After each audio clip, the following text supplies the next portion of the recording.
Today we have Honorable Supreme Court Judge who just demitted office, Justice Ajay Rastogi with us. Thank you so much, sir, for being with us with the Bar and Bench interview series.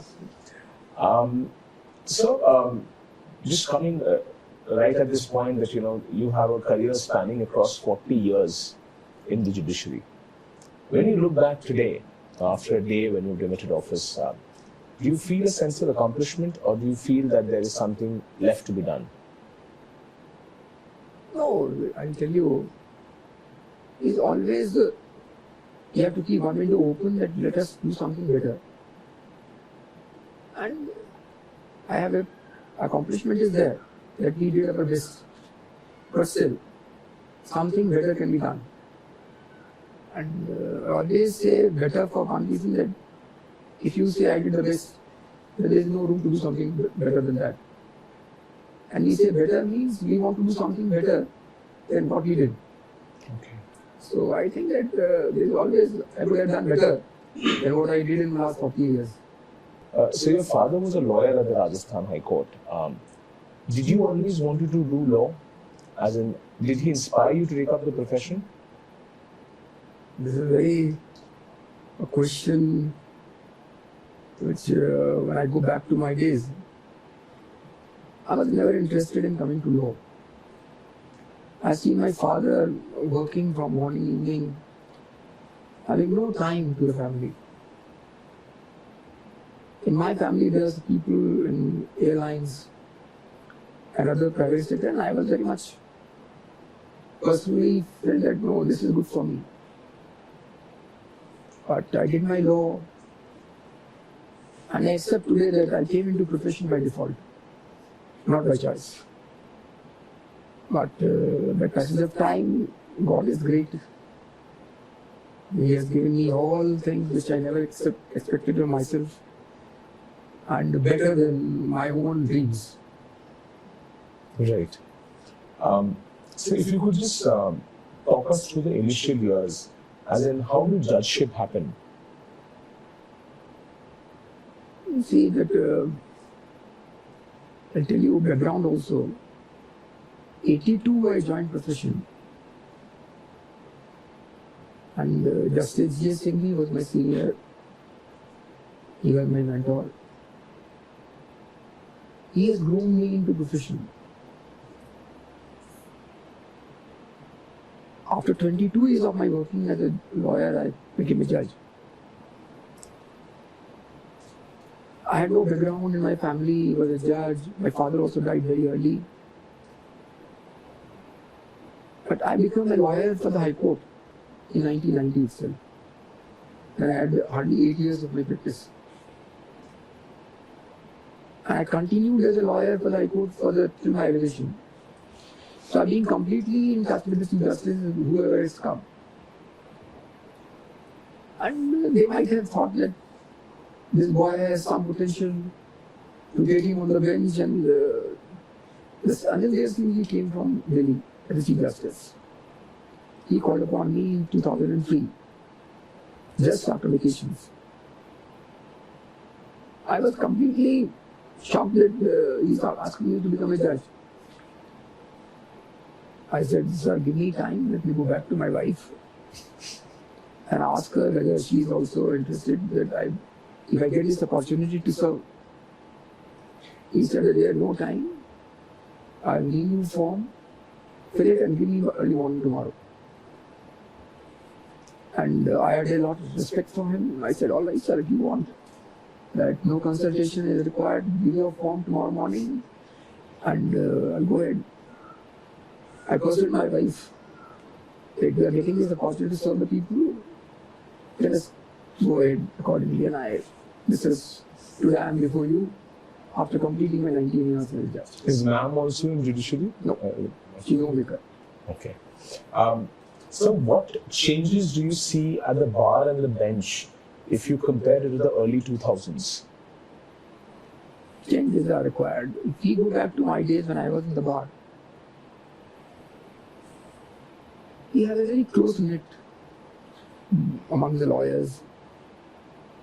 I am working for 22 years. I was known to every lawyer in practice personally. I can recognize them by name, and they are aware of whosoever is working in profession. Okay. And I was one of the youngest lawyer who became president of the bar. But nowadays I find that because of the large volume of lawyers coming into profession, the senior lawyers have lose the track. I personally feel that there is some gap between the young members of the bar and the senior members of the bar, which earlier was not there. If you could elaborate a little. Gap in the sense that earlier bar members were known to each other. Mm-hmm. Senior members were always taking care of the younger members of the bar. If they are in distress, they want some assistance financially or otherwise. Senior members were always coming forward to resolve and come to their rescue. I personally feel that that particular thing is now missing. Lawyers become very much concerned about themselves. Nobody is taking care of the younger members. And unless that younger members are nurtured and they are being advised, guided, because they are the next generation to serve this institution, my feeling is that is missing now. Nobody mentors them, nobody guides them, nobody advises them what to be done, what is not to be done. And I'm telling you, as a judge in the High Court, as a judge in the Supreme Court, younger members have a lot of potential. Potential is there. The only thing is they have to be focused.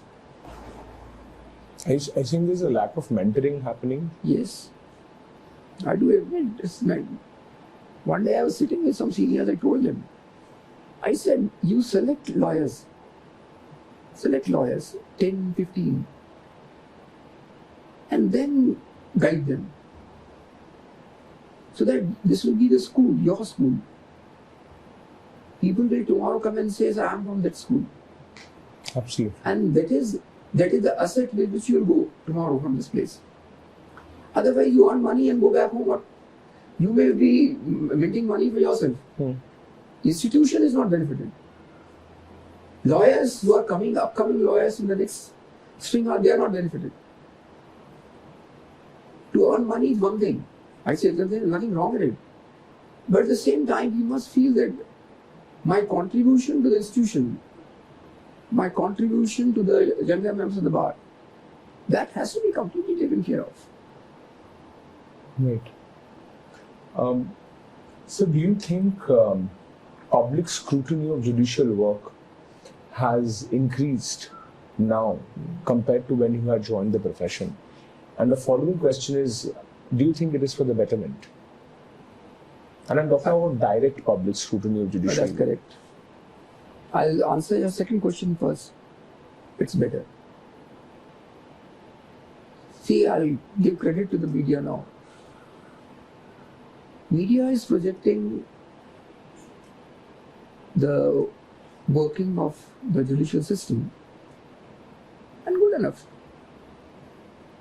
Sometimes people criticize media also. I do sometimes do also be a part of it. What I feel is in every system there are aberrations. But media always gives you an insight wherever you are wrong. You correct yourself. You are not supposed to respond all the time what the media says. But if you find that yes, media has given me an insight where I am wrong, nothing wrong in it. Correct yourself. So that the next step which you take in your system must be guided and with a pre-thought, so that you may correct whatever the wrong being committed by you, which you are not being able to acknowledge earlier, and media has brought you a notice. Okay. And public scrutiny is better. And it is a time where the public scrutiny must be there. And with my experience, I can tell you, only by public scrutiny we are more conscious of our accountability. And accountability of every individual in any capacity you serve and wherever you serve has to be taken care of by individuals. Okay. And public scrutiny will make you accountable all the time. Okay. You know, why I'm asking you this question is also because you must be aware that recently there was a judge of Gujarat High Court who had invoked a Manusmriti while dealing with an abortion case. And it had received a lot of public flack and criticism. He did, owe up to it and gave an explanation at a later date. So these kind of instances have happened for a lot of times with the lower judiciary or the high courts in citing, verses from religious books, etc., to substantial, probably a scientific or a legal point. And that has probably not gone down well with the public, especially I'm talking about social media. Correct. Do you think such kind of public scrutiny or interventions is warranted in such kind of situations? Or is it time that judges be aware that, there are a million eyes looking at us? No, I have some reservation for it. You see, I don't want to comment on the orders passed on the judicial side, because what prevailed upon the judge to pass such order is very difficult for me to say. But at the same time, orders on the judicial side, whatever the orders are passed, my request to the media is the comment must be positive. You may scrutinize the order, you may comment on the order, but what is going on today is that we have started commenting upon the author, which to my view is not justified. You see, we are human beings. People say that we are next to God. People have a blind faith in this institution, true enough. But still, we are human beings. And as a human being, we commit something wrong sometimes, errors, which you may call human error or otherwise. But that doesn't mean that a public scrutiny is made regarding the author's own view, which he expressed in the judicial orders. If you find judicial order is not sustainable, let it be set aside. Let it be modified by a higher court. But the way the media and the public scrutinize and start commenting upon the author of the orders passed by the courts, that to my understanding there must be some restraint. You see, otherwise the judges will not work independently. Otherwise the back of the mind will remain how the public will perceive my order. Yeah. How media will perceive my order. And if that remains in the mind of the judge, at the back of the mind, it will be very difficult for a judge to pass orders. We pass orders on the basis of the material on record, the law on the subject, and with one individual own approach. And I always say one thing, let one petition in the Supreme Court, which is instituted, as SLP we call it, let it be placed before 5 different benches. Same order, same time, same order include, same SLP, different benches. You will find different orders. Because we are human beings, we are not computers. I have my own notions, I've been brought up in a different atmosphere. I know some ground realities also. The other judge, my brother judge, has a different notion. Right. He has been brought up in a different atmosphere. He has a different sense of responsibility which he feels about. Right. So, the order which I want to pass in that particular petition may not be agreeable to my brother. So, we should not scrutinize the comment making with the author of the order. Okay. Order can be commented upon, no problem. So just, drawing a leaf from, what you just said, that we are human beings, not computers.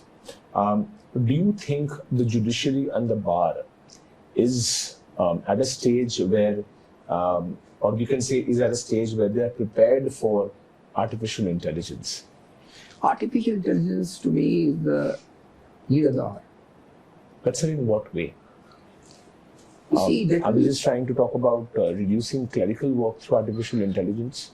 Or using the power of artificial intelligence to substitute the judicial mind? No, that can't be possible. That can't be possible, but it will reduce, you see, I'll tell you, in courts sometimes the matters are coming almost of the same kind. You hardly need more scrutiny of those matters.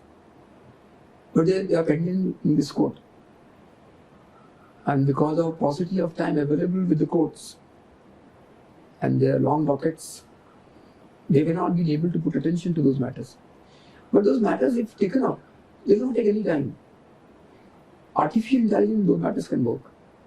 They can give us some guidance and we can pass the orders. Like motor accident claim matters. They're coming for announcement. These are not the matters which takes time. To my understanding, 5 minutes to 7 minutes is enough to understand and to dispose of. Okay. Whatever the way you want. Okay. Here, like our system is working now. With the law on the subject, we have made out what should be a criteria for enhancement of compensation, dependency, your income, your age. Okay. So these heads goes on. And we can dispose of those matters and artificial intelligence can work. Okay. But there are certain matters where artificial intelligence has no role. Those are constitutional matters. They are matters of tax. They are matters of revenue. Right. They are matters of individual liberty. They are matters of constitutional interpretation of law. Artificial intelligence has no role. So why I'm asking this question is also because, the kind of plethora of subjects that end up at the doorstep of the Supreme Court. Do you think that the day is not far away where a petition is filed, against plagiarism of a judge, where he gives a circumstance to the AI and the AI actually dictates an order? It actually does so. If you tell the AI to write an essay on a rainy weather, probably one of the best essays I've read on AI was an essay on a rainy weather. You are asking AI, there is one now, that app also. There are several apps, the chat GPT, yes. Chat GPT. But I've seen that chat GPT also. And I'm asking, how will the judiciary tackle such a situation? Are we opening the floodgates to things that, would perhaps influence the judicial mind in a different way? I can't say at the moment how this will work in future. But to my brief understanding, artificial intelligence can't be substituted or of any assistance in the judicial dispensation. Right. The only thing is clerical work can be smooth. Right. That can be made faster. And certain areas where there are common orders passed, which are almost of the same kind, and by judicial precedents on the subject, law is completely settled. No further scrutiny is required. Artificial intelligence may be of some use, but not in the other forum. If we start using that artificial forum, to my understanding, that will be a disaster. For writing orders, you mean? Yes, it will be a disaster. Because I'll tell you, we are concerned with the human being, their problems. Laws are made for them. They are not made for laws. Correct. And as long as law works for them, law gives them what they expect from, fair enough. The day we start the citizen made for law, that can, to my understanding, will be a disaster. And that's why amendments are made. Today the legislation has come, suppose. Let us take the IBC. You will find there are amendments and amendments are coming forward. Reason is one. The legislature also has gone through and find that yes, it is not working for the purpose we have introduced this legislation. So whenever they find something wrong, they plug it. Absolutely. They make amendments. So amendments, to my understanding, are made only to make it more workable, acceptable to the party, to the citizens and litigant, and work for them. Right. That is the way we work. Sir, you were a part of the bench which ruled that remission plea should be considered based on the policy of the state where the crime was committed. My legal question to you, sir, is does the gravity of an offence act as a measure to deny remission? And does it play any role in deciding a remission plea? You see, now this matter is, which you are calling upon, is pending. It is, but even on a juristic level, if you answer it. My request is quite different. This matter then came first time before us. This is a matter where the crime is in Gujarat. But this court, in a peculiar circumstances, transferred the trial to Bombay. Yes. Trial took place there.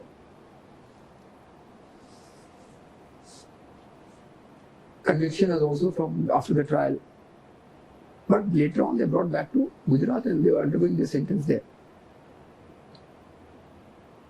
The question that time arose was that which court, which state will consider the application for remission.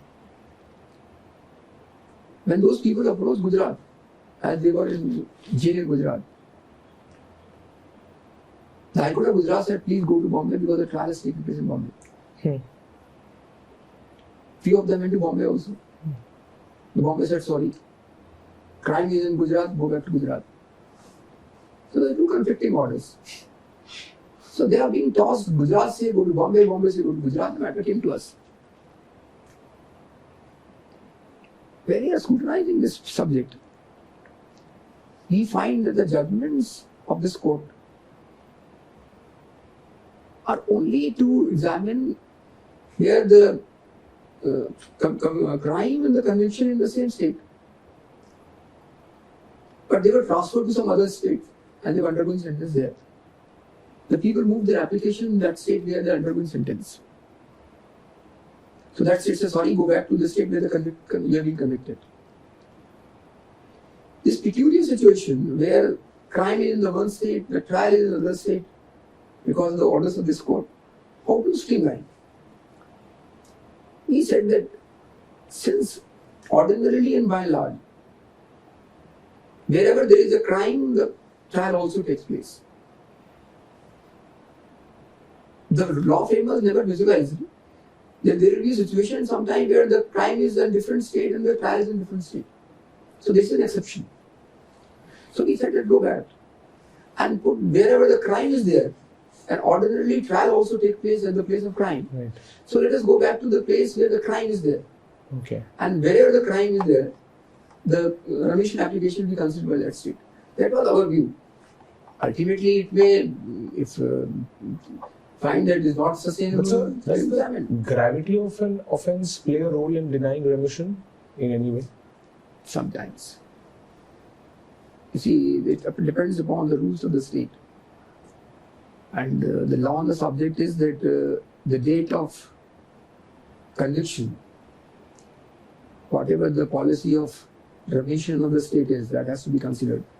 But this court has further diluted it. If the later policy is more beneficial to the convict, that can also be taken care of for the purpose of remission. And the reason is only one, that he certainly has committed crime. He must pay the consequence. But we believe in a reformative theory.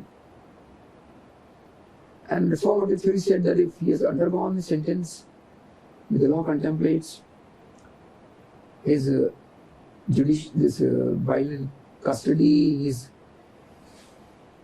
there is no adverse report against him, and everything is fine, then the application will be considered. Committee has to examine as to whether still he deserves indulgence of remission or not. Right. But there can't be a thumb rule that whosoever has committed crime, either he should be granted remission or he should not be refused remission. Every state has their own rules, own procedures, and accordingly the applications are considered. And if this court can also find that no, in exceptional matters, the man doesn't deserve a remission, this court can always interfere. But sir, just my last question on this particular subject. Especially in the case such as the one we were speaking about, the Bilkis Bano one, when the accused are granted remission in such a case, does it send a wrong message to the society that the accused can be let off after I don't want, because the matters are pending in court, and I'll leave it for the court to take a call. No problem, sir. So in India, thousands of accused are languishing as under trials, and the amount of time they spend in jail is insurmountable. Eventually, some of them are even acquitted. Afterwards. Is the judiciary to blame to a certain extent for this? People blame judiciary, but I'll tell you one thing. If somebody has undergone the procedure of trial in our system, it's really very cumbersome.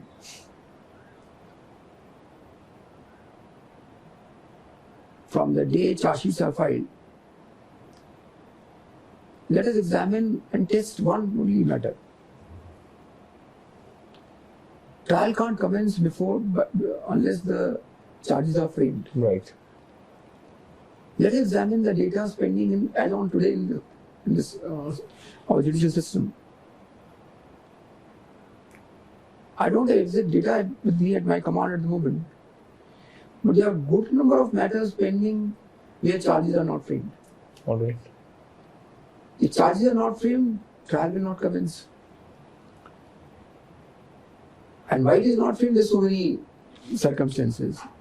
If there are 5 accused, one file application for quashing of the proceedings, one file quashing for charge sheet, one file quashing for different reasons,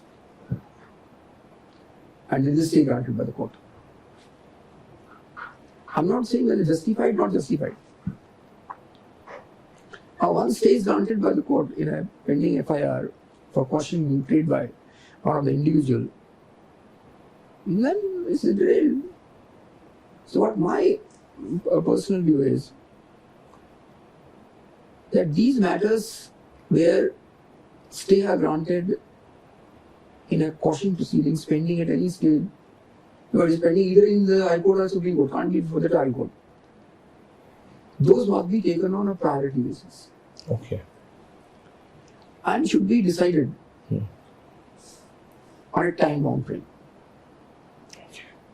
So that at least whether the trial has to commence or not to commence, to proceed, not to proceed, the people must know, because they're accused also, who might have been able to get a stay. But the sword is still over his head. The social stigma, he's going through the social stigma. He's not benefited. He's not enjoying because of the stay. Stay only defers it. If after 3 years down the line you vacate the stay order, thereafter he has to face the trial. Yeah, absolutely. So he is also interested, decide my issue whether I have a valid justified claim or not. If I have no justified claim, I will face trial. But don't keep me pending here in this court. And what is happening is we take the records of the courts for the trial court. One person files an application for quashing, 2 persons are not filed. He calls the record in the High Court and the matters are stuck. Every time this court is requesting the High Courts, please decide these matters on priority basis. But things roll on. So are you saying judiciary is to be blamed for this? No, I don't blame it. But I would say that it has to be monitored. The Chief Justices of the respective states, High Court, must monitor them. So you are perhaps signaling towards the aspect of accountability. Accountability of the lower judiciary? Accountability, I want to say, for everyone. They are not concerned to judiciary.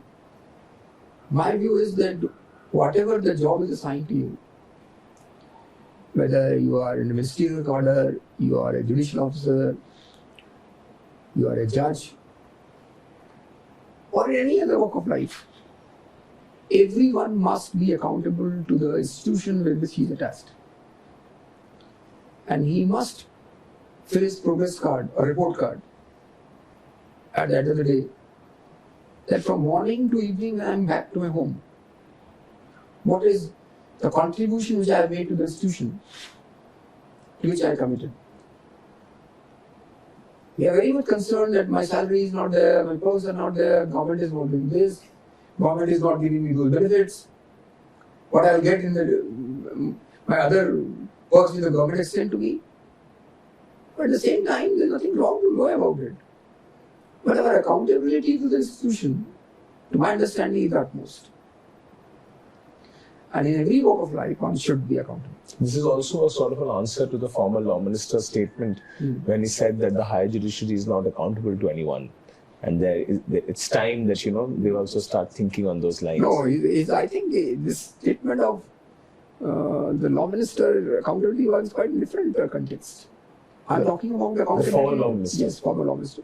That was in different context. It is not in reference to the accountability which I am explaining to you. Even the law minister is there, he is also accountable to the institution. Of course. He's accountable to the institution to which he is attached. Everyone is. And as I'm telling you, end of the day, we must. No, was he speaking as a measure of accountability in the sense that someone is asking you what you have done? I think that was the. I think that was in different context he made. Okay. Yeah, not about the accountability in reference to the work which we discharge. Done by the judges. But sir, the lower judiciary, the subordinate judiciary is indeed accountable. Why not? We are also accountable in this report. Okay. We are also accountable. I think by lower judiciary. You see, whether you take judicial magistrate, who is the lowest in the rung, or the judge of the Supreme Court, what difference is there? Everyone does the same job. Our work is the same. True. To dispense justice. The only thing is, we have a hierarchy in the system. You pass judgments, then come in appeal, come in revision, come to this court. So it is only a jurisdictional changes, which goes on from the first court to this court. Right. Otherwise, the kind of a job is same. Right. So I come to a different question. Do you think, sir, sedition is a colonial law and should be done away with? Then again, it is pending. Now it's no more so much pending. The Law Commission is also. Yes, it is. I would want your view. My only request is that this law deserves to be relooked. Relooked. And my endeavor would be that the legislature must revisit it. Because once now we have free expression, every statement made maybe of a criticism, that itself can't be brought into the classes of sedition. And the provision is also not interpreted in this fashion anywhere by this court. But still, FIRs are filed. Sometimes we find that yes, the statement made comes within the parameters of sedition, sometimes not.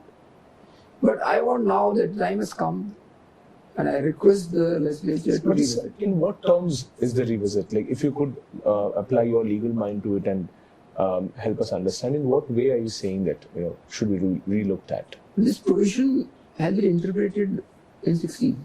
Yes. Later on, we have revisited the Supreme Court and we examine in a particular case, not in general.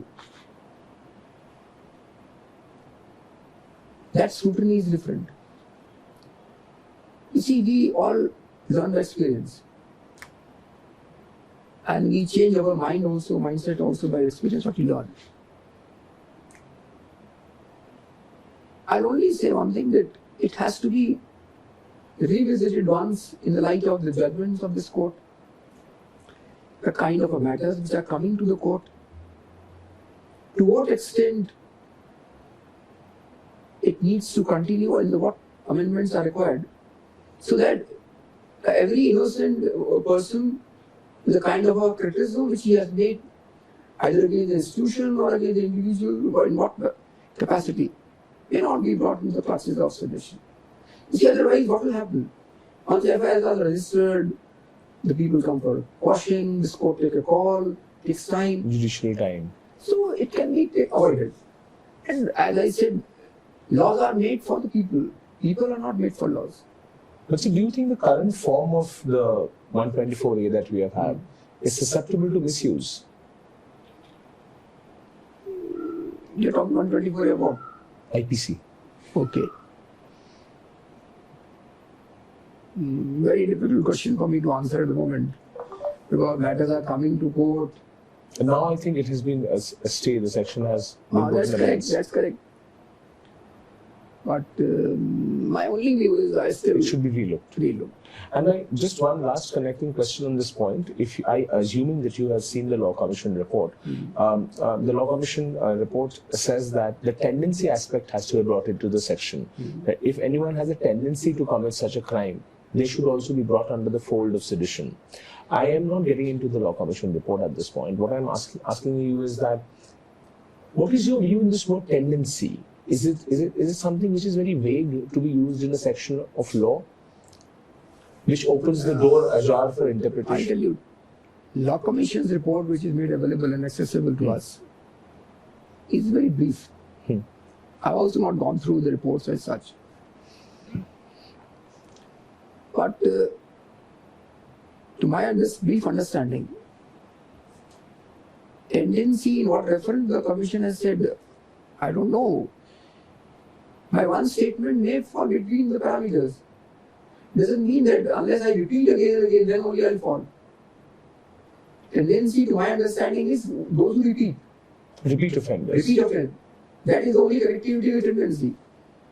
To my understanding, I think this appears to be examined as to in what reference tendency is being observed.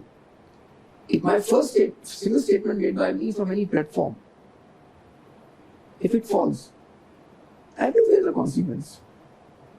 I can't say that it is my first default. So even if it is falling within the parameters, you can't take any action against me. I'm sorry. My one statement itself is enough. Because you are tarnishing somebody's image. You are putting that person individually or otherwise in a different way. People may perceive him as if he has done something wrong, which you have no authority. Right. That's the way in which we work. Okay. So you entered the Supreme Court in the year 2008. It is 18, sorry. You entered the Supreme Court in the year 2018. It was the infamous year of the judges' press conference. Why I'm asking you this question is because do you think there were ever any issues with case allocations and benches in the Supreme Court? Since that is the moot point of the This judges' question has been so many times debated, so many times answered. What has been your personal experience? My personal experience is that if anything wrong is wrong in our system, according to me, may not be according to others. Like in our family, if we find that someone in our family is not doing something as expected by us, we sit together, find out the way. Apologies for the interruption, but my question is not whether the judges' press conference was correct. My question is, do you think the case allocation process in the Supreme Court has been up to your expectations? The benches being allocated, the cases being... I'll tell you one thing. It is, as held by this court also, it's a prerogative of the Chief Justice. Okay. And no formula or can be laid down or prescribed guiding the Chief Justice for allocation. Okay. This is being his discretion. He being the master of rosters. To my understanding, we must leave it to the Chief Justice to take a decision. And I always say that in every system there are aberrations sometime. And aberrations never make the rule. You see, in the history of this court, always the Chief Justices are getting allocation of cases. It is only a solitary instance just come forward. Either before nor later. Thereafter also the Chief Justices have come. Nobody has any question to it. I have seen myself 4 Chief Justices. I've been working last with the present Chief Justice. We never come across directly or indirectly to know that why this matter has come before me, why not have come before him. Ah, okay. And why listed before the XZ. People may say, they have their right to say, nothing wrong in it. But we as judges, we never come across anything. And that never disturbed me. Why this matter has not come to me? Why this matter has gone to a judge union? And one conception that I'll clarify to you. Whether you are a judge number 3 in the Supreme Court, or whether you are a judge 15 in the Supreme Court who is presiding judge, to my understanding is the same. The order signed by me or passed by me Has the same weight. the same, the effect is the same. However, it makes a difference. Or the judge who is number 3, or the judge who is number 7, or is court number 7, the matter can be heard by number 3, not by number 7. Why not? Right. Why not by court number 15? So let us get to the Chief Justice to take a decision, and some aberration might have come. Would you have wanted to be a part of more constitution benches, as in heading constitution benches? Yeah, I've been a part of the constitution benches. Right. And Would you have liked to see yourself heading more constitution benches Yes. in your 4.5 years? correct. If I would have got this opportunity to be a part of the constitution benches more, that would have been better. And not because that it is prestigious, no. This constitution bench lays down the law which goes on for the next 20-25 years. Absolutely. And that gives the satisfaction that at least I am part of those benches, Absolutely. where the law is going to be followed in the next 20 years. So that gives me a satisfaction. Otherwise, all matters which we decide is a law of the subject. Right. But constitution bench decides whether different opinions by different courts, and some courts say different things, some courts say different things. There's a lot of confusion, and the legislature is also into this dilemma: what to do, what not to do. So that's why the constitution benches are there. And I've been there. We decided certain matters, arbitration. We decided, all right. I was a minority in arbitration, but anyhow, we decided the matters.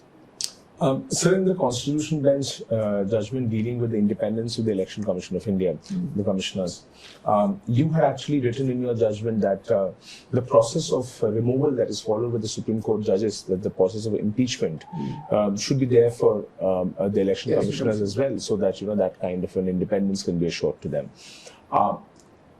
Coming to stepping a little away from the election commissions, what about other agencies like the CBI, ED, which are supposed to be independent agencies, are often criticized for being biased towards the ruling dispensation? How can independence be insulated in these very institutions? See, election commission is a constitutional body. Yes. But these, we are talking about CBI, they are not statutory bodies. Ordinarily and by and large, earlier, the mechanism of the government was appointing them. But the experience of this court came across that there was some kind of biasness was there. I'm not saying whether it was or it was not there. But we felt that there's something to be corrected. So a mechanism has been put in place so that a person who is ultimately going to sit at the helm of affairs may be independent and decide in the interest of justice, not individually because of political considerations or other considerations. And we felt that it may uphold the independence of the institution with which the man is attached to. But time will show us as to whether this decisions taken in making appointments is coming to our expectation or not. But do you think such kind of independence can also be accorded to the institutions such as the CBI, ED, etc.? They are independent institutions. They are independent institutions. The officers who are appointed they are all senior officers from the executive. I don't know why this perception is being developed by passage of time that if he is calling upon one individual, they say, no, I am being called because I am a member of this party. And I was coming to that. yes, this is not fair. This is not fair. Doesn't mean that suppose I did something wrong and you also did something wrong and he is coming to me, he will say, why not to him also? If I am doing something wrong, he is also doing something wrong. I have to correct myself. If ED is calling upon me and I am innocent, he can't be put me inside. But the perception developed is that ED is calling upon the agencies only those persons who are from the opposite political party. But I think this is not correct. This is not correct. If they are right and if they are fair, why they worry about it? Why somebody worry? Is it like kind of a generated perception that is happening? I think media is also playing a very role of biasness in these matters. And I think media must restrain somewhere. Okay. Media must restrain somewhere and permit these institutions to work. Okay. And sometimes you can't rule out that this discretion available with the person sitting at the helm of affairs may get misused. But these are aberrations which no system can rule out. Give them a space, and these courts are there. Suppose the action is being taken, and you find that I am unnecessarily being dragged because of political considerations. No, the courts are before. People are coming to this court every day in, day out. We are passing orders. We are not passing orders because this man is from other political party, that's why he is being called upon. No. We examine the matter and say, sorry, the ED is not correct in taking action against him. I just stay and caution. Right. We are not concerned to which party he belongs. The individual litigant comes to us with his own grievance, not because he belongs to a different party. ED has nothing to do with it. And ED is not working today. ED is working for the last the day the inceptions have taken place. And my understanding, these institutions must be permitted to work freely and without any kind of interference by any political party. And they are working I'm satisfied. They are working to my satisfaction. And the matters which has come to me, at least I can say, there are certain matters which I recollect that we find that there is some legal error was there, procedure was not followed, opportunity was not afforded before the matter being taken. We have cautioned. Okay. So what is your take on the collegium system? Do you think there is a room for improvement in this? This is one question which has always been put. Let us test this today itself. Before collegium, we have a different system. The recommendations were made by the Chief Justice. An appointment was made by the President. This court later find that we want some kind of independence from the system, and why single person should be given this task by judicial intervention. We said, all right, collegium. Collegium system was working for a long time. We started having grievance with the collegium. The government brought that 2015 amendment and say there will be NJC. Let us look at NJC also. They said that there will be Chief Justice of India as a member of the committee, 2 senior judges, ex officio the law minister, 2 eminent persons. And 2 eminent persons will be selected by quorum 3, the Chief Justice, the Prime Minister, and the Leader of Opposition. If I am not wrong, there one proviso is there that 1 member out of the eminent person must be SC, ST or from women or. Let us see the quorum is there of NJC. ultimately you will put some mechanism in place to scrutinize the persons. You will take their track records. You look into as to what kind of a judgment this judge has delivered. His legal acumen is there or not. His seniority, his experience, all things runs together. I have my own reservation that whether the dispensation which Collegium is doing today would in any manner would have been better if the NJC would have come. Even if NJC has been put to place, ultimately down the line it is the discretion of the committee members. Committee members will take a call in the final decision. The right of say of the law ministers, if they are the eminent persons are there. Ultimately what they will do? They will do the same work which is being undertaken by the collegium members. With a human element of discretion. I may be wrong in my approach, but my view is that either the NGAC committee or the collegium, we call it collegium or a committee, whatever it is, the outcome will be almost the same.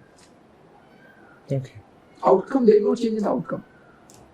The net result would come the same. And I'll tell you, I being a member of the collegium also, we look into various aspects. We examine from all corners the fellow who is under consideration. We examine the judgments. And good of the present Chief Justice is always made available the judgment delivered by the brother judge who is being under consideration, particularly for this court. That what is his approach and whether he deserves, he has the potential to serve this institution here in this court or not. And then we take a joint call. So I fail to understand and to convince myself. There is a fault lies in the system.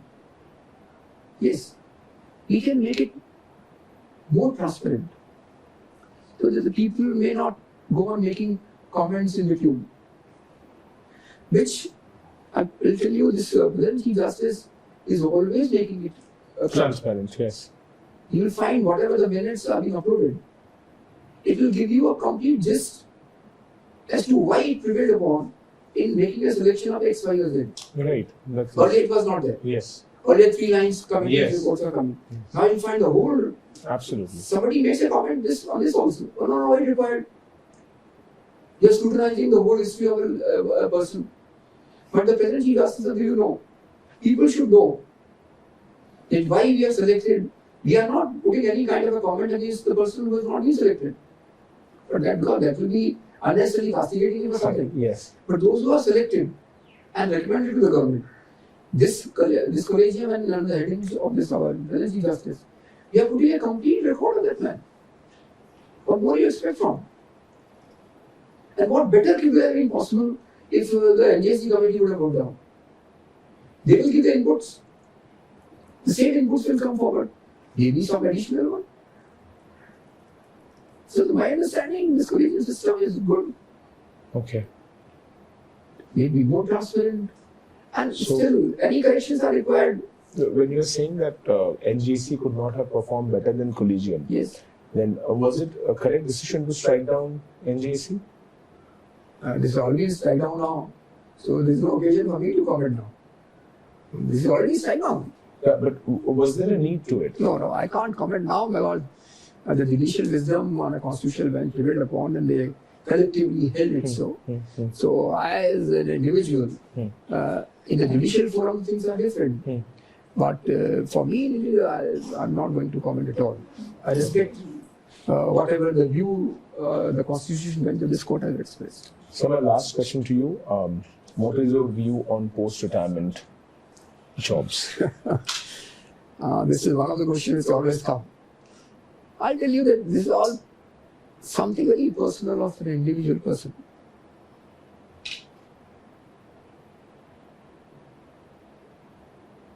I can tell you only for myself. A month before my meeting with my Chief Justice, he asked me, Ajay, because these NCDRC and NGT are going to vacant. He asked me, please join. My personal view, not because of, I'm not saying about independence and all. My personal view was that I had worked so long, 40, 41 years on the judicial.